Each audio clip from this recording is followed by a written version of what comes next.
Welcome to Retech, and we're going to talk about the TRS-80, or as it later became known as the TRS-80 Model 1. And it's kind of a machine that kind of has a bit of history for me, but it's also a machine that has a history for a lot of people, especially in the computing world, because it was one of the Trinity of computers that kind of started the ball rolling. And arguably the Commodore PET, the Apple II and the TRS-80 are the machines that basically got the masses into computing. They also have their drawbacks, and the TRS-80 is one of them. And you know, it's to be expected from that era. The original TRS-80, the Model 1, such as this, was an all-in-one kind of Commodore-esque looking machine. I mean, it doesn't look too much different from the way the Commodore 64 looked later on in its life after it was developed from the Commodore Max. And you know, it's got a very similar outline, but the TRS-80 also came with a monitor of sorts, which we'll cover a little bit later. But this was my second machine. This was a machine that I bought after the Sinclair ZX81, and the reason for that is because it has a full travel keyboard. It had a decent case, it had a lot more memory, and although it wasn't particularly massively well spec'd for the time, but it did hold a lot of plus points. For example, the software library was huge on the TRS-80. It had one of the biggest software libraries. The major draw was the fact that it used quite a decent BASIC. This one's fitted with level 2 BASIC, and it had a very much nicer keyboard than the original ZX81 had, but it didn't have sound, it didn't have colour. Well, it kind of had sound, but we'll explain that a little bit later. But you know, it was a machine that I had for a long time. It kind of disappeared.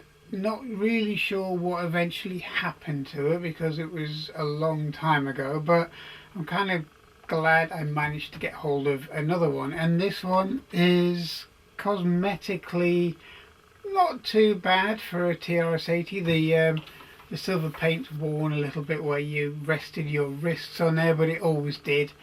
It's kind of a little bit ingrained with muck and dirt, and it does have a little flap missing on here, but then again, mine ended up missing after only a few months anyway, so it's not unexpected.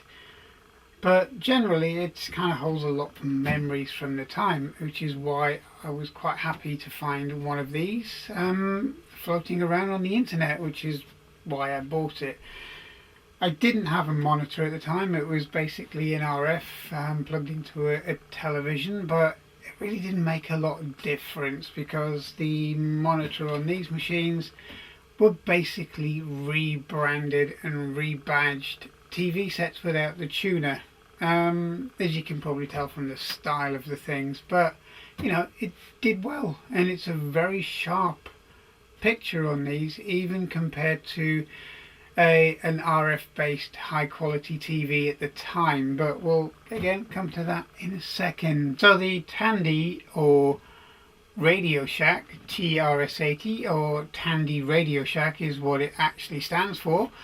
And the 80 is referring to the Z80 processor that it has inside. So it was kind of aptly named, to be honest. And it, as I said, it had a few shortcomings. It was originally 4K. This one, I believe, has been upgraded to, I think, 16K, but we'll find that out in a little while. It may not have been, but you never know what these adverts are like and how truthful they are about things, especially if people who are advertising don't really know a lot about these machines, which is understandable.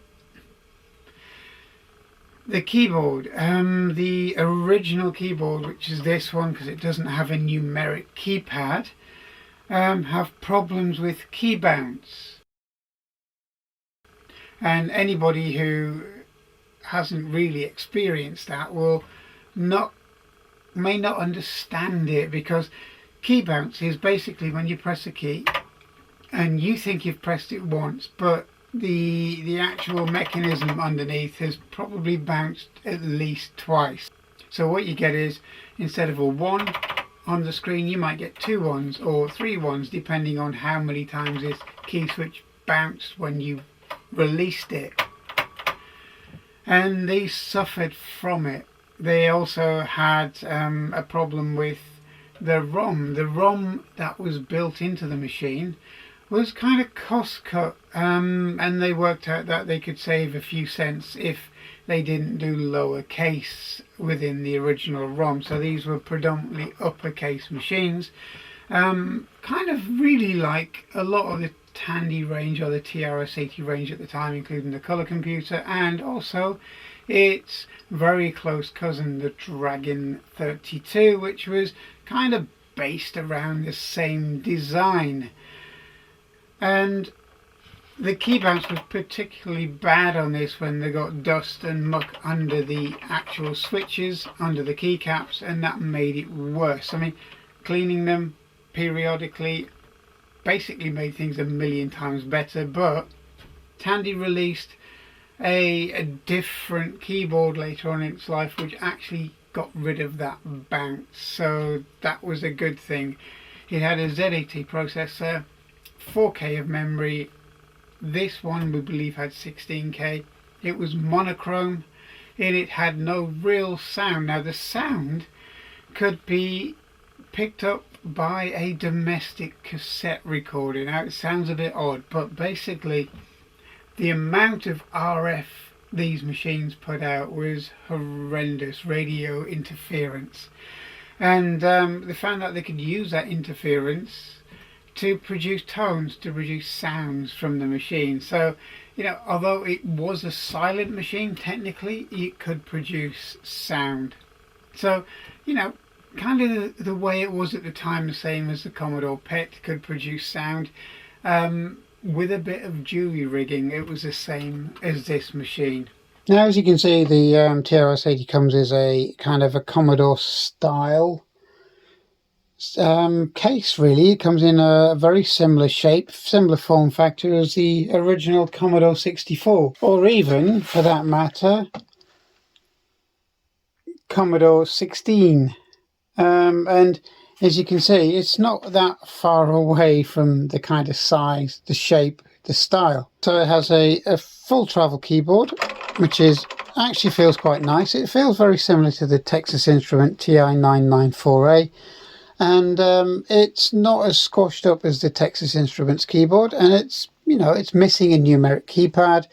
There's no function keys. It's just basically a keyboard with your editing arrows, which it does edit and delete characters quite well on these as well, so it does really work quite nicely. There's no shift and up and down on the same key as there is on the Commodore 64, or shift and left and right on the same key as on the Commodore 64, and it's basically fairly clean and tidy. There are a few tiny little bits like the H on the shift key. The legend really needs to be redone.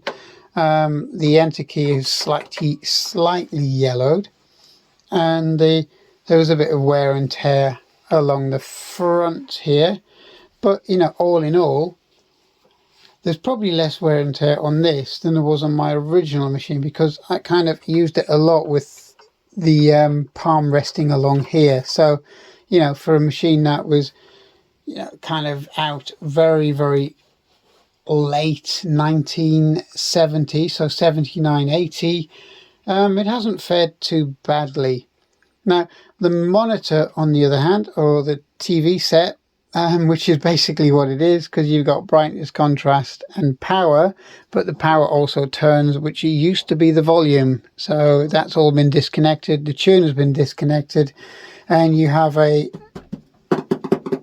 plastic tinted cover over where there would have been a tuning panel here, and you probably can't see it very well on here, because it's so filthy, you've got Radio Shack and then video computer TRS 80. So basically this, behind this panel, would have been where your tuner would have been normally on the TV set. And kind of legend has it that the reason why the TRS 80 is silver and black was because the monitors were already TVs which were silver and black, so they kind of went with the theme and the same color, because as you kind of imagine, painted plastic was even unusual back at the time, because normally plastic would have been colored from the actual molding process, but this was actually painted afterwards. Now the other thing to note is the Sinclair ZX81 and the ZX80 had the same jack for power, earphone and microphone sockets, so they used exactly the same jacks. So if we take a look here, you can see 9V DC, microphone, earphone, and they're all the same 3.5mm jack. And on the Sinclair machines, it was kind of actively encouraged in the manual to try it out because it wouldn't do any damage to the board. And, you know, people who aren't familiar with the ZX81 and so on probably wouldn't have realised that plugging a 9V DC into an earphone and microphone socket wouldn't actually cause any harm to the board itself. Now that's very different on the TRS 80, or as it became nicknamed, the Trash 80. It's very unfair really, but again, I can understand, because it did have problems with the keyboard. It did have a lot of radio frequency noise, a lot of RF interference with things, and it kind of was a little bit Heath Robinson at times. But I think the worst one was you have power and your monitor connector, and they are both exactly the same connector, the same number of pins, the same connector, so you could physically plug the power into the monitor socket or the power into the cassette port.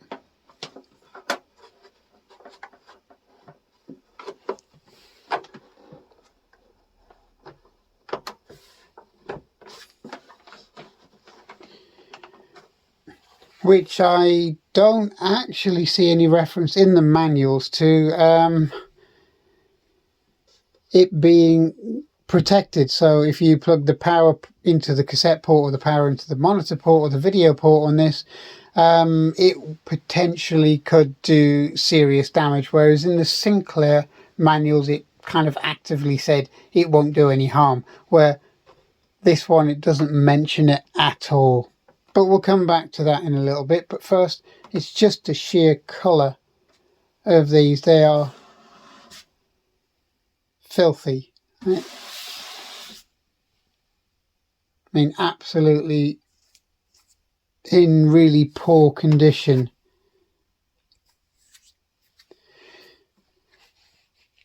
So one of my first thoughts is, what do I do with them? Do I restore them to as new?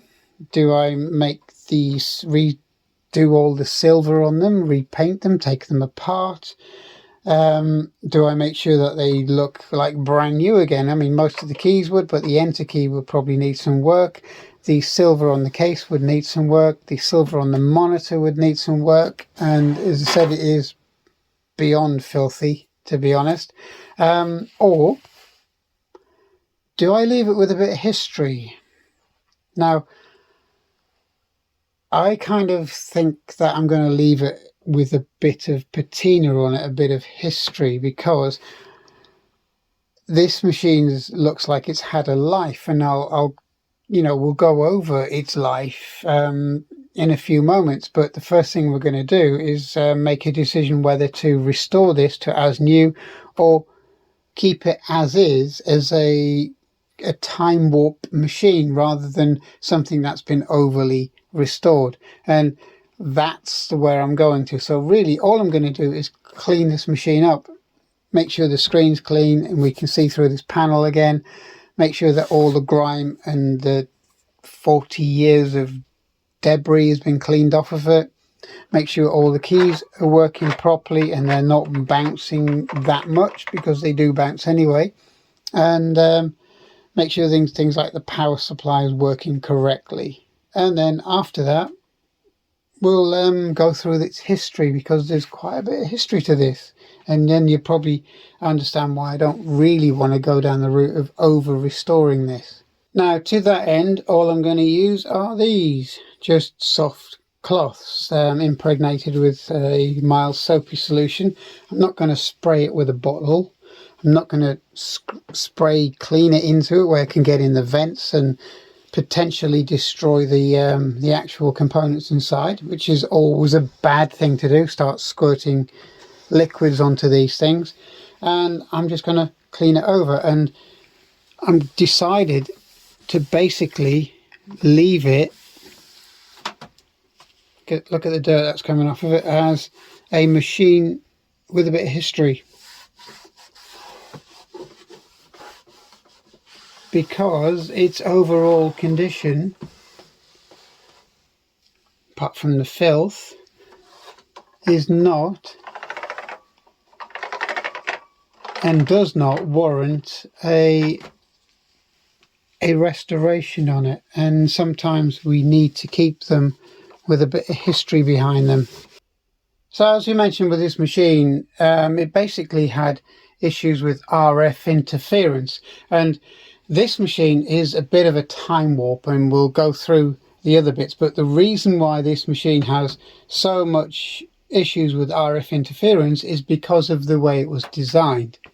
You've got to imagine, you know, if you got a brand new machine today and you were given a printer interface, which is here, which looks, you know, all right. You got your edge connector on the back and one on the front, and your connector on the front to connect to the printer and so on, and it doesn't look too bad. But then you have a look at this.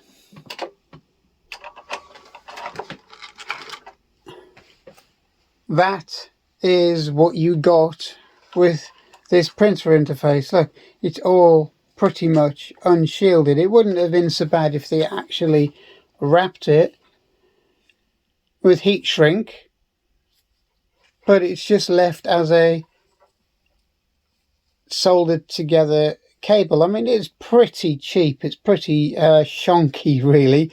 You know, you just got a punch down IDC style connection, punch through the cable to make a connection, and that's on both ends, and then you've left with what essentially is twisted pairs all the way through to provide your connection.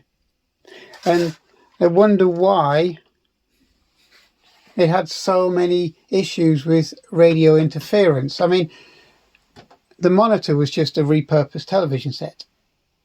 The computer itself had a lot of RF interference. There was no shielding inside of it really, so to speak, and it caused a lot of interference with things that were close by. You know, anything that electrical that could pick up the actual radiation from this machine. And that's one of the reasons why it got the Trash 80 moniker. But we'll just clear this away and we'll go through this machine. As I said, it was a bit of a time warp machine. We have the original cassette lead, which is fine, that's good. They're really hard to come by in original state, but they're quite easy to make up. We have the Tandy forum pages with a lot of listings for this machine that you can spend time putting in and making work. We have the getting started with the TRS 80 basic manual, which is quite a nice Radio Shack manual, and it covers everything from basically simple loops to how to do print statements, and it's all nicely laid out. It is actually quite a nice manual. It's very well done. very well laid out, and to be honest, I kind of think it was better than the VIC-20 manual because it's much more comprehensive, but it gives you that kind of same kind of cartoony, let's make computing interesting and friendly kind of vibe about it. And this machine has level 2 basic, so we have the official Radio Shack level 2 basic manual. This one's not so friendly. This is more about basic itself and the differences from, you know, all your routines, go, sub, else, and then arithmetic functions, logarithms, etc. So it's all in here for you to do, including pokes for address values. And it's a nice manual, but it's not as friendly as the original one. But you know, it was meant to be an addition for people who wanted to go further, which is ideal. And the next one we have a software price list, which lists all of the software that the TRS-80 could use, including the type, the prices, etc. It's in very, very small print, but you know, double density controllers. It's also got bits of hardware in here. It's all time period stuff, which is brilliant, which is something that tends to be thrown out nowadays and you don't see it.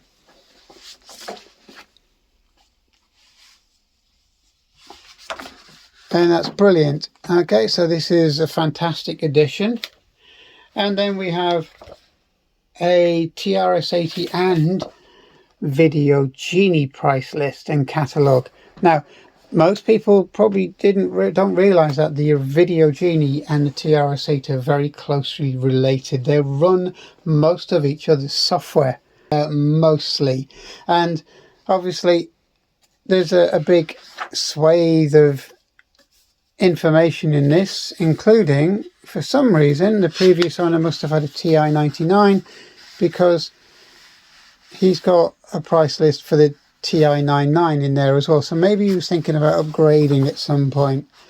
It includes games, cassettes, listings.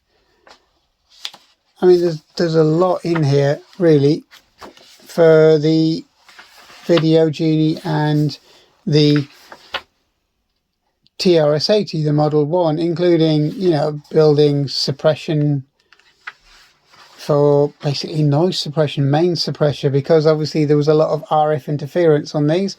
So there were people out there doing kits to try and get around that. So there's a lot of info within this catalogue here. And again, we have price lists for maybe the TI by the looks of it. So again, a little bit of history, a little bit of what people were doing at the time. We have a programmer's techniques for level 2 basic, and if I open it, there's also some more notes. So I think one of the things said excellent keyboard, and you know, other notes about the machine in here as well. And as you can see, it's been there a long time. It's been sat like this for a long time. And the last couple of things that came with this machine was assembly language programming, which is good, because if you've never done it before, it will be very hard to start doing it. And it's all in there.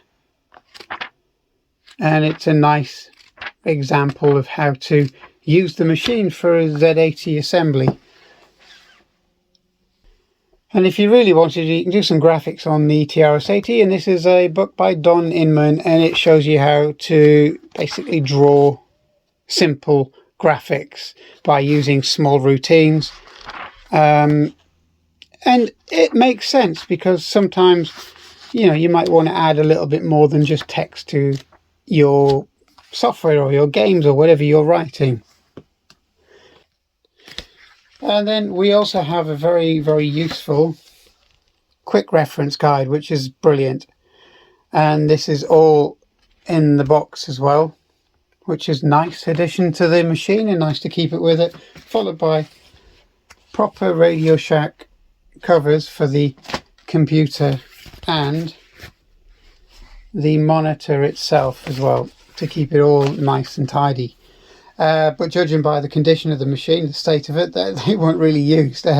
But they're nice to have, and they're not bad. They're not brittle, and they're not too discoloured either, which is nice. They all seem pretty uniform, which is a nice bundle to have with this machine. So this is a little bit of history all wrapped up in literally one cardboard box, and this is a nice way to see what the TRS-80 was all about. But as I said, if you compare it to modern machines, you would find that this on its own was rather shocking and rather Heath Robinson. It kind of looked like Fred Flintstone and his mob had actually put this together, rather than a massive electronics store. And as I say, it's not something somebody's cobbled together, because it's Tandy Radio Shack branded in the correct colours with the correct monikers, built and distributed by themselves. Okay, so first thing you notice is it's actually quite crispy clear. If I start typing on here,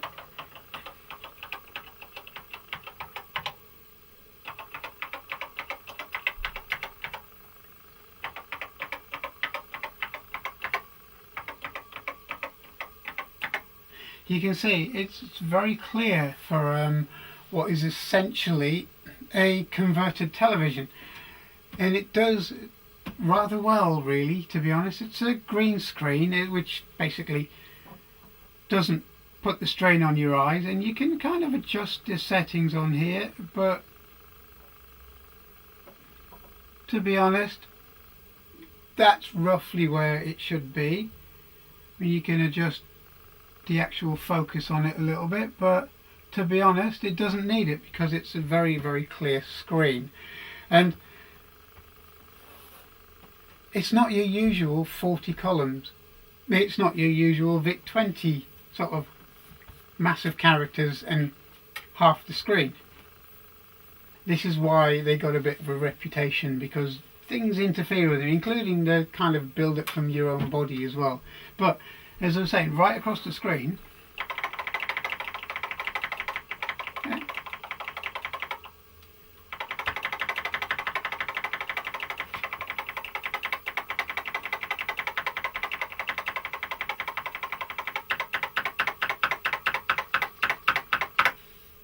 it would make quite a decent system to do basic word processing or spreadsheets, because you're not limited to 40 characters, which is brilliant. And the monitor itself is alright. I mean, if you can get around the minor interference on it, but again, it is an old monitor, so it's going to pick up a lot more than it did when it was new anyway. And it's also got a nice kind of plastic anti-glare coating on here as well. As I say, there's no sound, there's none whatsoever, there's no real graphics on this, but it would make a nice business machine.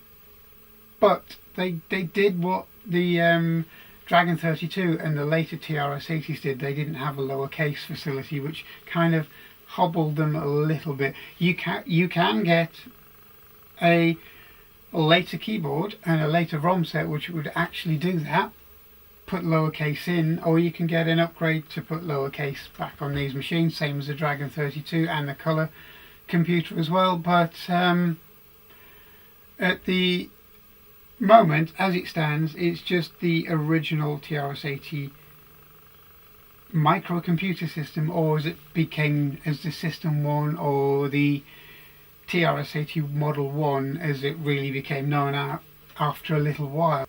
Okay, so this is your Tandy Radio Shack TRS-80, or the TRS-80 Model 1 as it became known as later in its life, especially when the Model 3 came out, etc. And it's good. It's a nice piece of vintage, classic, time warp machinery, and it's something that I'm going to keep hold of. I'm not going to restore it because I believe it should show some signs of use, because there aren't that many around either. It seems a shame to take that kind of history away from the machine itself.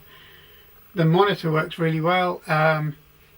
It does smell like an old monitor. I think at some point I am going to take the back off of this monitor itself and then, you know, make sure that everything's up to scratch. It seems alright, but it smells rather warm and a little dusty. It doesn't smell like it's got any sort of capacitor issues, but it does smell like an old kind of CRT stroke valve kind of smell to it. But you know, it works, and it works well. The computer itself works well, and I hope you enjoyed this brief look at the Tandy Radio Shack 80 or TRS 80 Model 1. There will be a lot more about this machine in the future, because I'm going to try and add in modern equipment to make it a bit more useful, and we're going to go down the route of maybe seeing how the sound actually worked on this machine and what you could do to improve it.